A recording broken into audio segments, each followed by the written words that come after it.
ಒಂದು ಊರಿನಲ್ಲಿ ಒಬ್ಬ ಅಗಸ, ಆ ಅಗಸನ ಬಳಿ ಒಂದು ಕತ್ತೆ ಇರುತ್ತೆ. ಅಗಸ ಪ್ರತಿದಿನ ಕತ್ತೆಯ ಮೇಲೆ ಬಟ್ಟೆಗಳನ್ನ ಹೇರ್ಕೊಂಡು ಹೊಳೆಗೋಗಿ ಬಟ್ಟೆಯನ್ನ ಒಗೆಯುವಂತಹ ಕೆಲಸ ಮಾಡ್ತಾ ಇರ್ತಾನೆ. ಆ ಒಂದು ದಿನ ಕೂಡ ಅಗಸ ಕತ್ತೆಯೊಂದಿಗೆ ಬಟ್ಟೆ ಒಗೆಯೋದಕ್ಕೆ ಅಂತ ಹೊಳೆ ಬಳಿ ಹೋಗ್ತಾನೆ. ಹೊಳೆಯಲ್ಲಿ ಆತ ಬಟ್ಟೆಯನ್ನ ಒಗೆಯೋದಕ್ಕೆ ಪ್ರಾರಂಭ ಮಾಡ್ತಾನೆ. ಇದ್ದಕ್ಕಿದ್ದ ಹಾಗೆ ಹೊಳೆಯಲ್ಲಿ ಆತನಿಗೆ ಒಂದು ಬಂಗಾರದ ವಿಗ್ರಹ ಸಿಗುತ್ತೆ. ಅವನಿಗೆ ಎಲ್ಲೆಲ್ಲದ ಸಂತೋಷ, ಸಡಗರ, ಸಂಭ್ರಮ.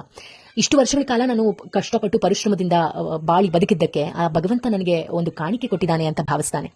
ಹಾಗಾಗಿ ನನ್ನ ಈ ಒಂದು ಸಡಗರ, ಸಂಭ್ರಮವನ್ನ ನಾನು ಊರಿನ ಜನರೊಟ್ಟಿಗೆ ಹಂಚಿಕೊಳ್ಬೇಕು ಅಂತ ಅನ್ಕೊಳ್ತಾನೆ. ಅದೇ ರೀತಿ ಯಾಕೆ ನಾನು ಮೆರವಣಿಗೆಯನ್ನ ಮಾಡಬಾರ್ದು, ಪಲ್ಲಕ್ಕಿಯ ಮೇಲೆ ಈ ಬಂಗಾರದ ವಿಗ್ರಹವನ್ನ ಕೂರಿಸಿ ಮೆರವಣಿಗೆ ಮಾಡಿದ್ರೆ ಚೆನ್ನಾಗಿರುತ್ತಲ್ಲ ಅಂತ ಅನ್ಕೊಳ್ತಾನೆ.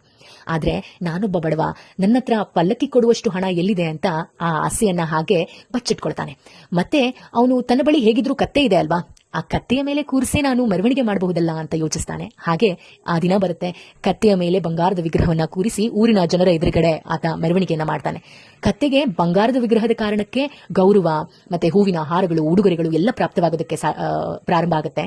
ಆಗ ಕತ್ತೆಗೆ ಇದ್ದಕ್ಕಿದ್ದ ಹಾಗೆ ಎಲ್ಲಿಲ್ಲದ ಜಂಬ, ಅಹಂಕಾರ, ನಾನು ಶ್ರೇಷ್ಠನು ಅನ್ನೋ ಭಾವನೆ ಬಂದ್ಬಿಡುತ್ತೆ. ಹಾಗಾಗಿ ಆ ಕತ್ತೆ ಮಾರನೆಯ ದಿನ ಯಾರು ನಮ್ಮ ಅಗಸನಿಗೆ ಸಹಕರಿಸೋದಕ್ಕೆ, ಕೆಲಸ ಮಾಡೋದಕ್ಕೆ ನಿರಾಕರಿಸುತ್ತೆ. ಅದಾದ್ಮೇಲೆ ಕತ್ತೆ, ನಾನು ಪ್ರತಿಷ್ಠಿತ ವ್ಯಕ್ತಿ, ನಾನು ಶ್ರೇಷ್ಠ ವ್ಯಕ್ತಿ, ಹಾಗಾಗಿ ನಾನು ನಿನ್ನೊಟ್ಟಿಗೆ ಕೆಲಸ ಮಾಡೋದಿಲ್ಲ ಅಂತ ಹೇಳಿ ಊರಿನಿಂದ ಹೊರಟು ಬಿಡುತ್ತೆ. ಬೇರೊಂದು ಊರಿಗೆ ಹೋಗುತ್ತೆ. ಅಲ್ಲಿ ಎಲ್ಲರೂ ಕೂಡ ಕತ್ತೆ ಕೆಲಸ ಮಾಡಬೇಕು ಅಂತ ಏನು ಎಕ್ಸ್ಪೆಕ್ಟ್ ಮಾಡ್ತಾ ಇರ್ತಾರೆ.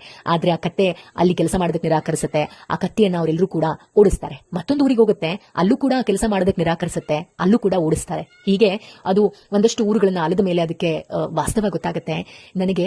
ನನಗೆ ಸಿಕ್ಕ ಅಧಿಕಾರದಿಂದ ನನಗೆ ಆ ಒಂದು ಗೌರವ ಸಿಕ್ತೇ ವಿನಃ ಅದು ನನಗಲ್ಲ ಅನ್ನುವಂಥದ್ದು ಅದಕ್ಕೆ ಗೊತ್ತಾಗುತ್ತೆ. ಮನುಷ್ಯನು ಹಾಗೆ ಅಲ್ವಾ, ಅಧಿಕಾರ ಸಿಕ್ಕ ಕೂಡಲೇ ಬೀಗ್ತಾನೆ, ಅಹಂಕಾರ ಪಡ್ತಾನೆ, ಜಂಬ ಪಡ್ತಾನೆ ಅಲ್ವಾ. ಹಾಗಾಗಿ ಮನುಷ್ಯರೆಲ್ಲರೂ ಕೂಡ ನಾವು ವಿನಯದಿಂದ ನಡ್ಕೊಳ್ಬೇಕು ಅನ್ನೋದೇ ಈ ಕಥೆಯ ಸಂದೇಶ.